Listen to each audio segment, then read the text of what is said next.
What I'll be showing you works both on a Windows 7 as well as Windows 10. I don't have a Windows 11 yet, but perhaps it worked on there as well. So here's how to do it.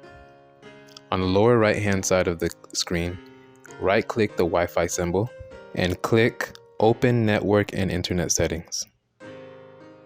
Then you're going to go ahead and scroll down where it says Network and Sharing Center. Click that.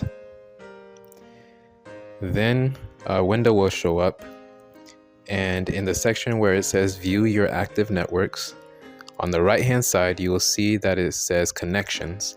Click on the Wi-Fi connection that you are connected to. Then in the new window that shows up, click on Wireless Properties, click Security tab. In the network security key, you're going to go ahead and select Show Characters, and then it will show you the password of the Wi-Fi that you're connected to. And that is all that there is to it.